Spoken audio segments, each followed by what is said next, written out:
Hi, Molly here. This video is to help employers understand my needs better while at work. I hope the information I share is useful.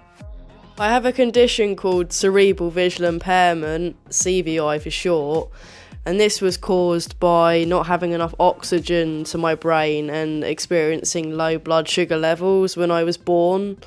And basically the back of my brain got damaged, which has affected my ability to process lots of information at once, which includes visual, written and verbal information.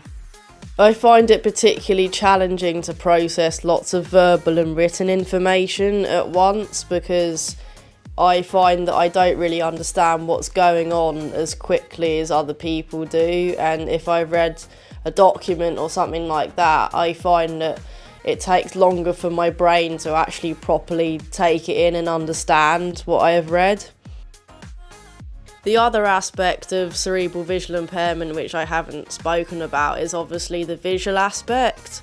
So when I was born, the damage to my brain was so significant that it's affected the connection between my eyes and brain. So the way that your brain communicates with your eyes has been really damaged for me. So it's been so significant that it's really damaged my visual fields. So I have significantly affected visual fields, which means that I have absolutely no peripheral vision, but it's also so significant to the point where I can only really see what's in front of me, and I can only see like everything in little chunks. So I'm sort of piecing everything together as I see it because I can't actually see it all in one go.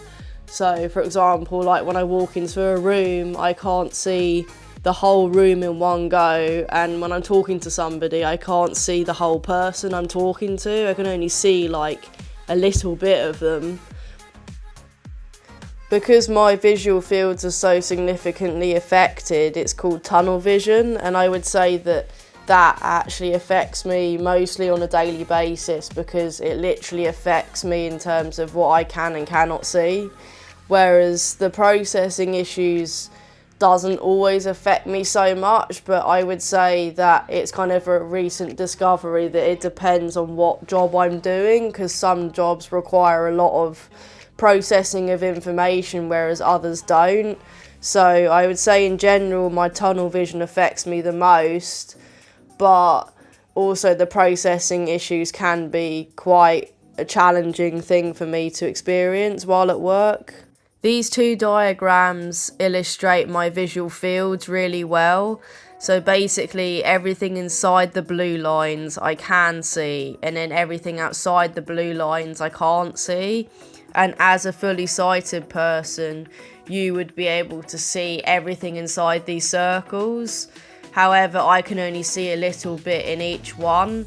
And as you might be able to tell, my left eye is slightly worse than my right eye. But to be honest, in daily life, I can't really tell a difference.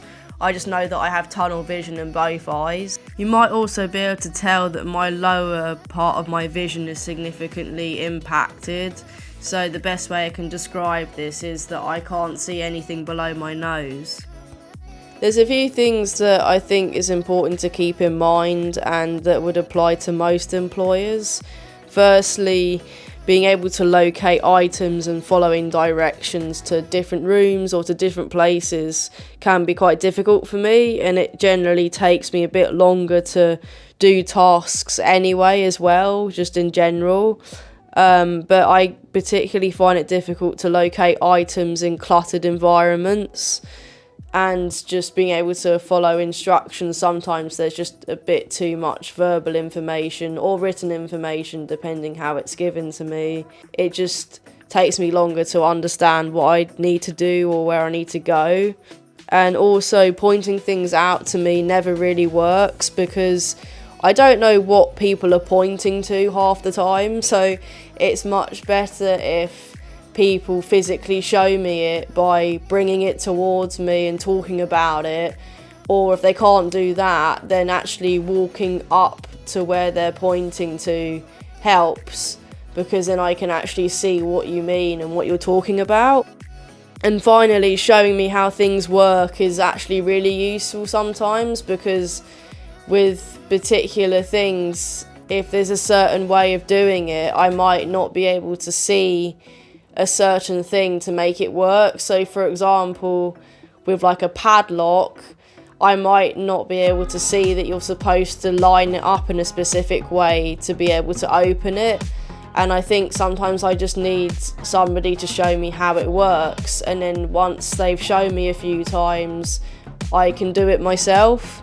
Thanks so much for watching this video, and I hope you found it useful.